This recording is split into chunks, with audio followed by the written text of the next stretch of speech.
Well, hello, my radio friends. I come to you with the completion of my, whether to call it a DeForest or Radiocraft. I'm going to go with Radiocraft D-6. Set came out in 1922. It is a regenerative set. Has the typical, I'll call them Lee DeForest coils within. 3 tubes, of course, 1 detector and 2 audio.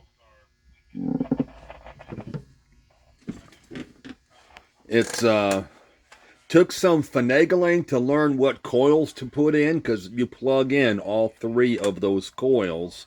And for what it's worth, anybody that has one of these for the broadcast band, I'm going to recommend 35, 50, and 50.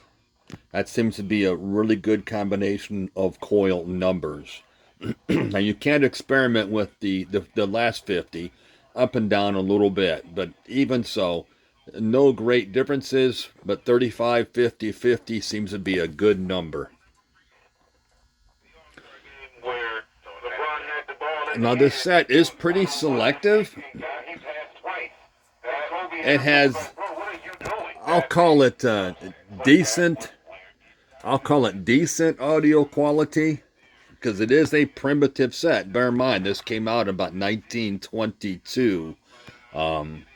This particular set of mine took a fair amount of work to get operable. Whoever had it prior to myself rewired part of it and rewired it wrong. And it could have never played. So I don't know when it was rewired, this one particular section of it, but when whoever rewired it had the RF coil going to chassis ground, and there's just simply no way it could have ever played. So whoever did it, I'm sure they were disappointed in the end. But luckily, old Uncle Dave was able to figure it out, and now I have an operable set. In fact, let's see if I can find another local here real quick. We'll go 30. Thought it was around 35. There we go.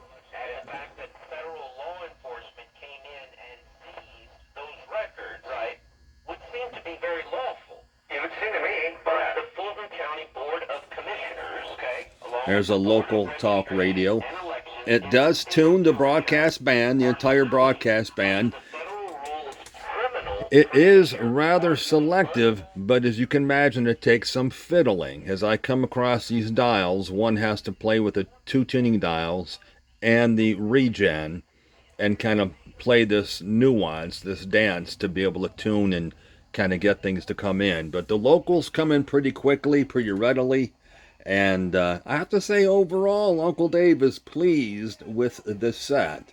You know, like I say, the early stuff does have limitations, and as long as one realizes those limitations, one will not be disappointed.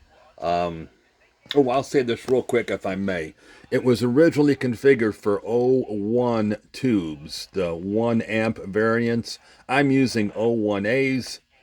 For that reason, these rheostats have no function whatsoever. I may at some time hunt down some 01 tubes, but they're a little harder to find. But for the moment, Uncle Dave is pretty happy. Thank you all so much for following along, those that had, and as always, until next time.